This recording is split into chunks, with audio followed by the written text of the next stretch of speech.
Finally, up next, we have Kyle Vamvouris, CEO at Vouris, who will be presenting on how to use sales metrics to improve cold outreach. Kyle, take it away. Awesome. Thanks, Olivia. Hello, everybody. I'm really excited to jump in here. I'm going to share my screen, and we're really going to be talking about data, metrics, and how we can use that to improve our cold outreach. A lot of times I find that people will do a bunch of outreach. It will either work or not work. And if it doesn't work, they're just frustrated. They try a whole bunch of different things. They have no idea why. And what I want to show you here today is how can you use data to figure out what's working so you can double down on it, and figure out what's not working so you can stop doing it. And data is really going to give you the direction you need to be able to help your team get better over time. Or if you're a rep, help you get better over time. So let me share my screen here. All righty. And let's dive right into this. So quick background on me for those of you who may never have seen me before. And actually, I'd love to see in the comments if you are familiar with some of my content or if this is the first time you've ever been introduced to me.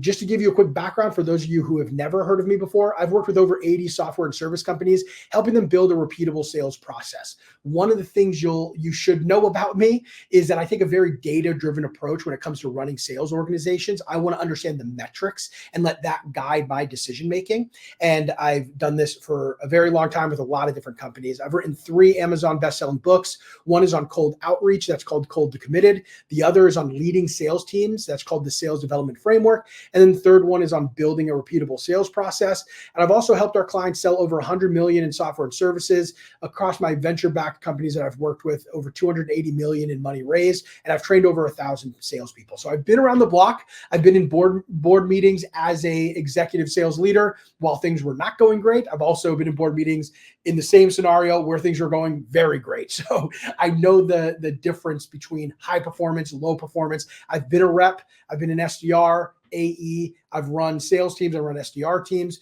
So I have a lot of different perspective when it comes to running these organizations. And there's 3 problems that I see come up quite a bit.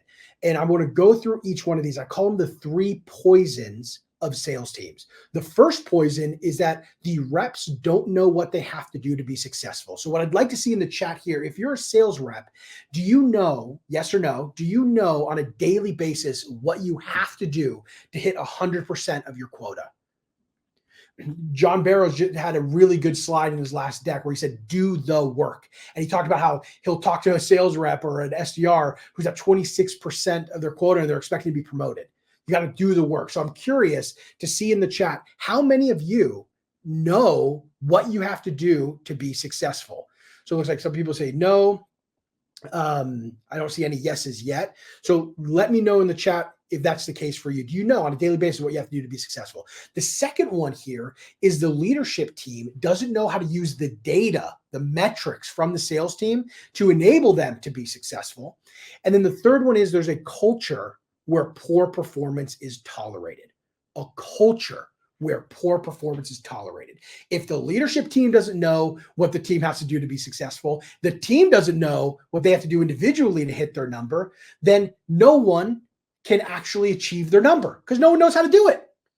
Right? So what happens is you create this culture where poor performance is tolerated. The leaders don't know what to do because they feel weird firing a sales rep that's not performing when they don't know if it's the sales rep fault, is it their fault because they're not enabling them with the right materials. Maybe the product isn't in the right market. Maybe we don't have enough leads. Maybe our leads are terrible. There's all of these questions. So the team just doesn't perform well and you kind of float around not being all that successful. Right? So those are the 3 poisons I see constantly within sales teams. Now there's a big opportunity here, and data is really how you figure this out. The big opportunity is to create what I call an anti-fragile sales team. See, a lot of sales teams are fragile. The top performing sales rep leaves, and all of a sudden the company isn't hitting their numbers. You have another sales rep who's very helpful for you as a rep, helping you learn, they leave, all of a sudden you're struggling. It can be very difficult when lead sources change, when people leave an organization, then the sales team collapses. And an anti-fragile sales team, when it encounters these kind of challenges, they actually improve. And by the end of this, you'll know exactly how to use sales data to improve your sales team performance. That's my main promise to you.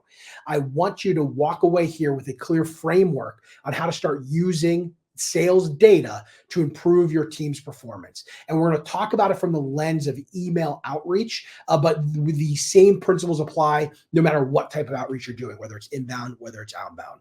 All right, 3 core principles here that I want to go through. And then I'm going to give you some spreadsheets and some other materials that you can use. The first is you need to have a clear picture of your ideal state. You need to know what has to be true in order to hit the numbers that you need to hit. So if you're a sales rep and you know, hey, I need to do $1 million a year, you need to figure out what does good look like? How many activities are you doing? What's the conversion rate of those activities? How many sales demos are you doing? How many of those end up closing? You need to know your number so you can look at what perfect looks like. So then you can work to make everything that you do today match what perfect looks like. You also need to measure what matters. If you're doing all of the activities on a daily basis that you need to hit your number and you're not hitting your number, it's because the activities aren't as effective as you have expected them to be. So you need to measure those activities so you can figure out where your bottlenecks are. We're going to talk a lot about that today. And then finally, you need to iterate on what you're doing with data. It's not about just doing a whole bunch of volume, crossing your fingers and hoping that it works out, because it often doesn't. I'm sure a lot of you have been in situations where your managers have been pushing you to do more and more and more and more and more activity. And you do it and you're not seeing the more and more and more and more results. It's because we're not iterating with data. We're blind and we're just trying to do more activities as a one lever to pull. It's lazy. In reality, we need to iterate with the data and get our process working for us. All right. So the first thing we're going to talk about is how to create your ideal state. How I do this is I use a growth model. You can use this if you are an SDR, an AE. You can use this if you run a sales organization. So let me pull my laptop up here and let's dive into it. So I have it right here. So I call this the sales team calculator. If you want a copy of this, I'm happy to share it. If you, my name is Kyle Vamvouris on Instagram. If you DM me sales team calculator, I will dig this up and send it to you afterwards. But I want to walk you through how to use this, this tool. I have a blank version here, but let's go to the example and walk through. And this is from a real company that I spoke to a couple of years ago now, who had just raised money. So this is a venture-backed company. That's important. About 30% of the companies I've worked with are venture-backed. So if you're venture-backed, this might feel very familiar to you, but if you're not, this won't be. But again, if you're a rep, you need to be thinking like this too, especially if you want to get into leadership, but for your own efforts. Okay, so we have a revenue target. This would be the quota for the team. So let's say we want a team doing 2 million in revenue. We have an 18% close rate. That's from first meeting to close. That might be a discovery call. That might be a demo to close. We have an ACV, annual contract value, of 15,000. We have a show rate of 80%, a qualified rate of 80%. So a show rate is they book a meeting. What percentage of the time do they actually show up to the meeting? Qualified rate of the people who showed up, what percentage of them qualify? So if you sell to maybe small businesses and it's a very transactional sale, you might get your qualified rate might be 100%. It's like, yeah, we're on a cold call when we book the meeting, we know they're qualified. But it could be much lower. Maybe you sell more to the enterprise, mid-market stuff. But okay, so show rate, qualified rate, and then SDR pay, and then AE pay you put in here. And this would be on target earning, by the way. Okay, so let's look. This is the plan that they gave me. They were like, hey, this is how we think we're going to hit this number. So you see SDRs on the team. They wanted to hire one SDR, AE on the team, one AE. And then in month 4, they're going to hire another SDR, another AE. And then month 6, hire another SDR, another AE. So that means they would have 3 SDRs, 3 AEs going to the second half of the year. All right, great. Generally, from an SDR, I'm expecting 100 activities per SDR per day. That's my benchmark. There's a lot of companies that do way more than that. There are companies that do less than that. I always start at around 100 and you dial it down or dial it up depending on the organization. But 100 is like, 100 is not that many activities to do in a day. And then AE target activities, they were expecting about 800 activities a month from their AEs. And activity to demo rate is 0.3%, 0.5%, 0.6%, up to 1%. So once you get to 1%, you do 100 activities. You send 100 emails. You do 100 cold calls. You book 1 meeting. That's the number that you're trying to get to. Now, that's a higher level number than your dial to connect rate or your email sent to reply rate and then the reply to meeting booked rate, right? So you need to measure those things, but we'll talk about that later. Here, I want that higher level metric. Because what this is going to do is model out how many demos get booked, how many demos show, how many are qualified, right? And it does this on a monthly basis, and then it does revenue. So right here at the end, this is the total revenue this team generates based on the plan they put together. It's 1.2 million, almost 1.3. Remember, their revenue goal was 2 million. 1.2 million is not 2 million. Go figure, right? I don't have to be a wizard to figure that one out. So they're not hitting the target that they said they were going to hit. This is what they told the board. Hey, we're going to do 2 million. We're going to hire this big old sales team. It's going to be awesome. Well, not going to be awesome because your plan doesn't even work on paper. And here's something to really remember, and this is for everybody. Just because something works on paper doesn't mean it's going to work in real life. But because something works, because something doesn't work on paper means that you're not going to be able to make it in real life. If it never works on paper, it's not going to work in real life. But just because it works on paper doesn't mean it's going to work in real life. Kind of backwards on that one, but you get the point here. We want to make sure it at least works on paper. Okay, doesn't work on paper. So we had to rebuild it. Now, here's what I want to show you. I want you to notice what changes here. None of these assumptions change, right? So I'm going to switch between example 1 and example 2 here. None of the assumptions change. And also, none of these activities or activity to demo rate changes. Look at that. Stays exactly the same. What did I change? So this was the modifications I made. 2 SDRs, 2 AEs instead of 1 and 1. Then month 3, hiring earlier. Another 2 SDRs, kept it at 2 AEs. And then month 6, 5 SDRs, 3 AEs. So we hire 1 more SDR and 1 more AE at this point. We're not taking into account turnover. We kept all other variables exactly the same.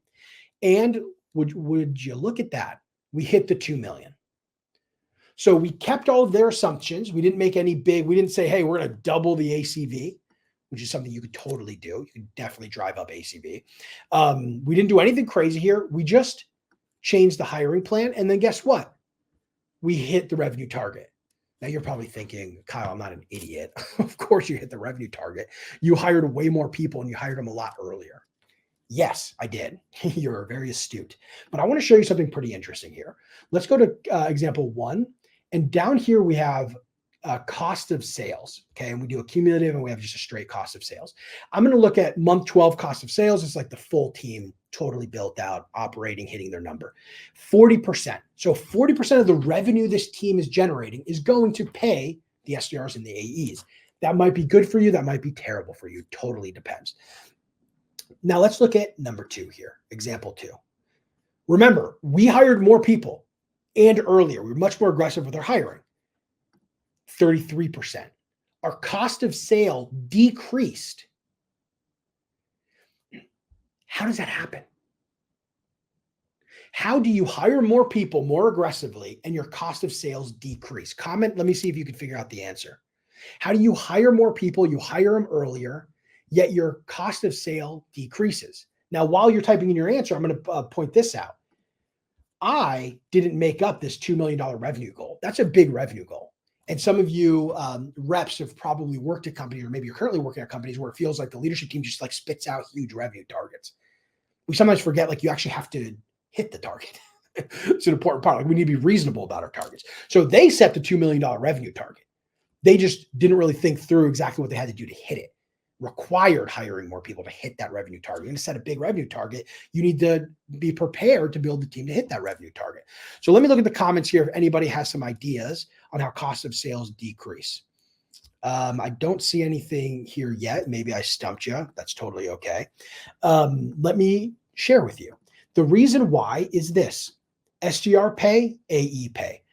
I changed the ratio of SDRs to AE. You see at our peak, before it was 3 SDRs, 3 AEs. Now it's 5 SDRs, 3 AEs. You're booking more meetings at lower cost.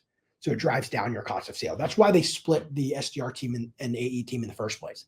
Usually be salespeople doing full cycle, booking their own meetings, closing their own deals. They split the team. Why? Because you get efficiency from that and it drives down your cost of sale. Okay, so that's the sales team calculator. Again, if you want that, just DM me on Instagram and I'll send it to you after this. The next one here, and we can go, let's go back to the deck just so we can stay on track here. The next one here is really measure and iterate with sales metrics. Okay, you want to look at the sales metrics and you're going to measure and iterate your process using data. Okay, and that's what I'm going to show you here. This is another tool I have called the Sales Metrics Analyzer. And I'll send you both if you DM and follow me on Instagram. And you DM me the sales team one, I'll send you this one too, just so you have it. I'll send both so you don't have to message me again. But this is what it looks like. And here's how I want you reviewing your sales metrics. This here is how you improve your cold outreach. Okay, remember, we built the ideal sale. We know what good looks like. We need to hit these certain metrics. So this is how we're measuring to make sure that we are matching what we put in the model. All right, so we start off with activities. So how many activities that that the team is doing? A couple of notes here that I want to give you before I actually dive in here. You generally want to do a cohort analysis. And if you don't know what that means, a cohort analysis is when you're looking at past data that has fully matured and gone through whatever the journey it is to go through. It's a cohort. So the 5,000 activities, we're only looking at those activities and the leads of those activities and seeing what they had generated. So if you do, let me actually grab an example of this real quick. This is the blank one, and I want to show you one with data. Sales Metrics Analyzer.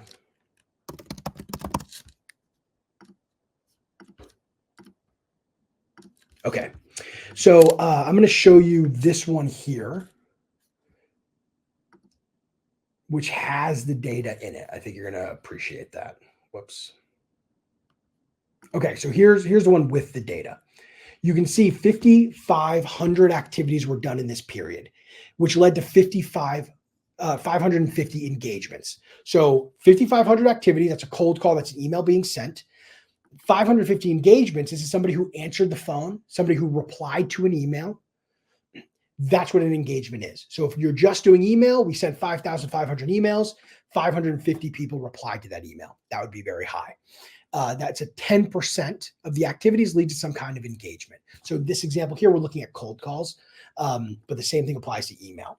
Then from the engagements, people who reply to an email, people who answer the phone, how many appointments do you book? So in this case, we booked 17 appointments. 3.1% of engagements result in an appointment. 76.5% of appointments make it to deal stage 1. 46.2% of deal stage 1 deals make it to deal stage 2. 66.7% of deal stage 2 deals make it to deal stage 3, and 75% of deal stage 3 deals make it to close 1 in this cohort. So this 5,500 activities resulted in 3 closed 1 deals. That might be good, that might be bad. It depends on your situation, your company.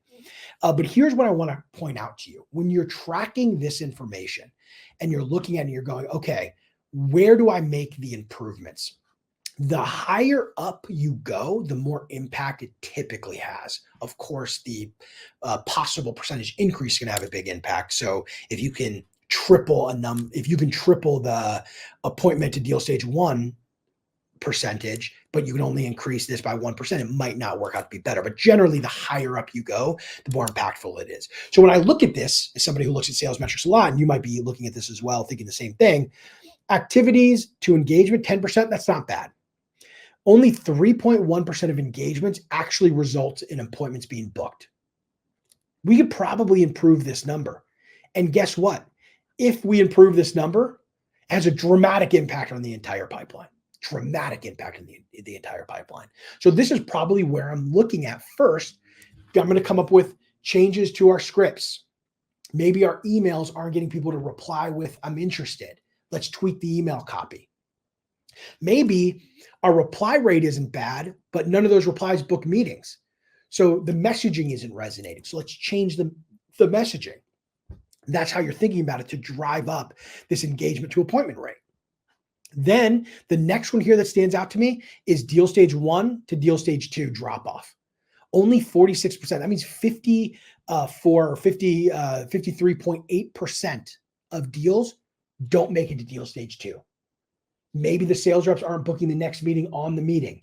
Maybe our demo just isn't resonating enough with people. Maybe we're not doing good discovery calls.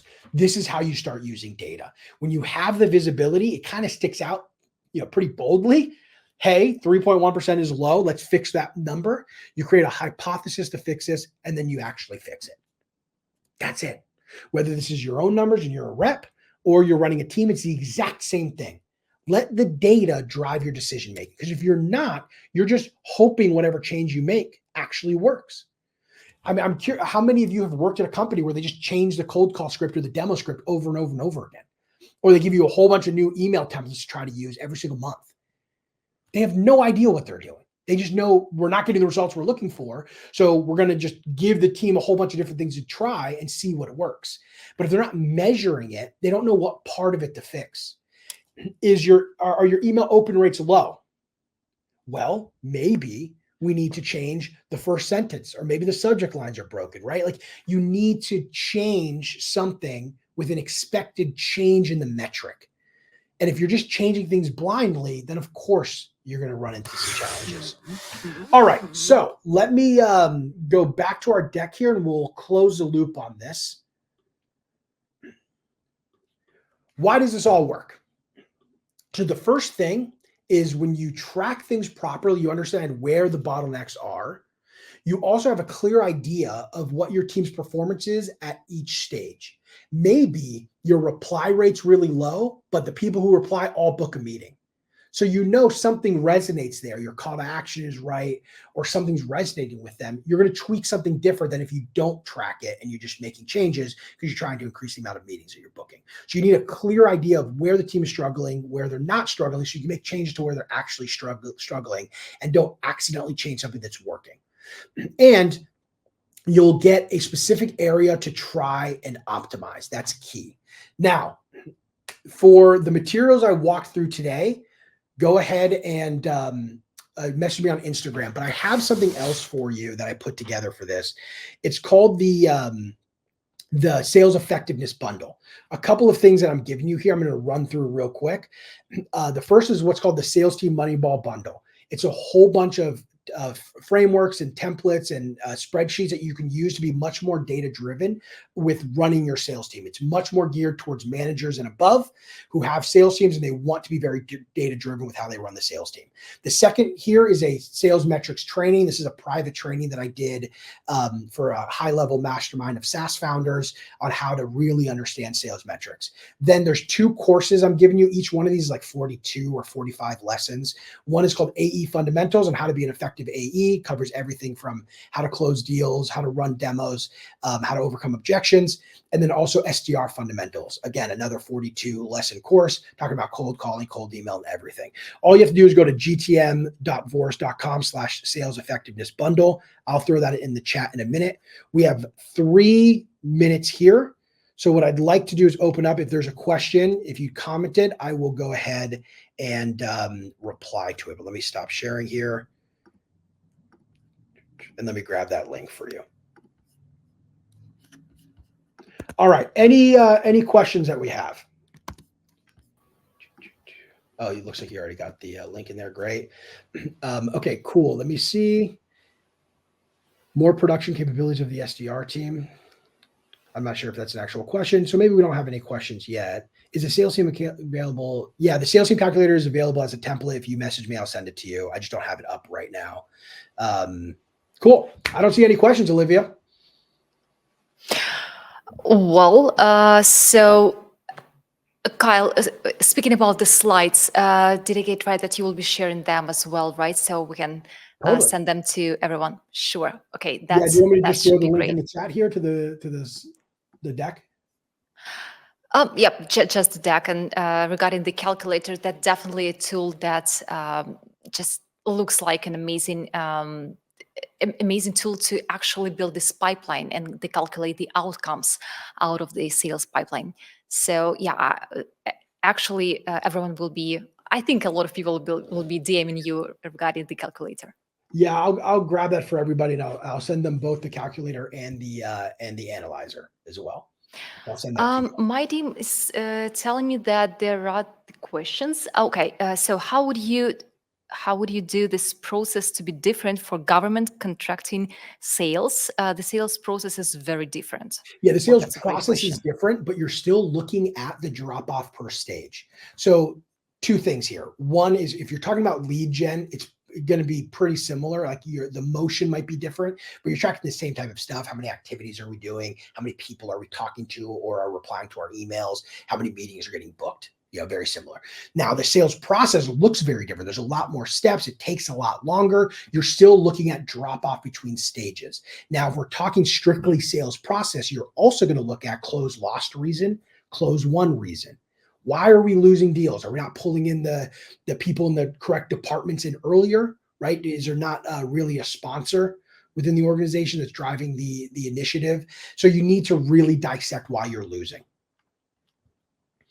Here's another question here. Small team using a CRM doing basics. We update our approach every March and make bets on how we can improve. Should we iterate faster? Yeah, once a year is slow. We need to be iterating every single month.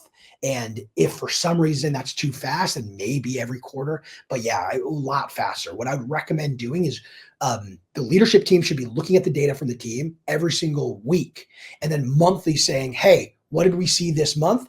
And does it warrant any changes? You might not change anything, but if you're seeing your team is struggling with your dial to connect rates, let's say it's cold calling, how long are you going to accept that? A whole year? No, we can't. We need to start focusing on our operations, maybe improve the lead quality, maybe make sure that the SDRs are calling their follow-up list when they should be, these types of things. So yeah, you got to iterate a lot quicker than that. I have one more question. When you show this to SDR teams, I mean the calculator, when you train the SDR teams, what's their first impression? Yeah, well, it's a lot is what really the first impression.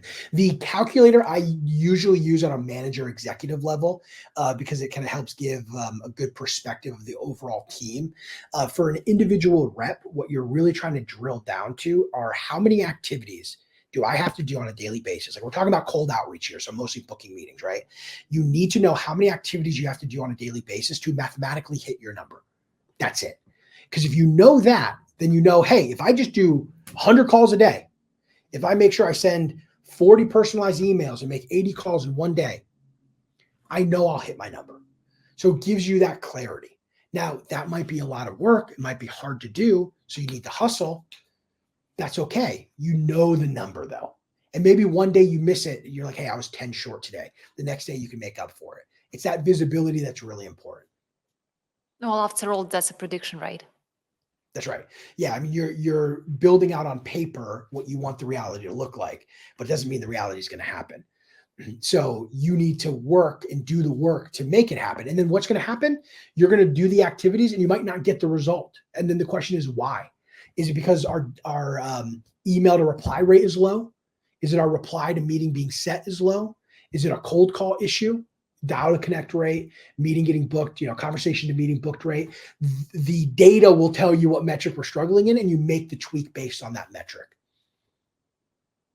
And then we have one more question here. Other than your book, what are the best books you recommend for beginning SDR and beginning AE? So Fanatical Prospecting is a good one on the SDR side as well.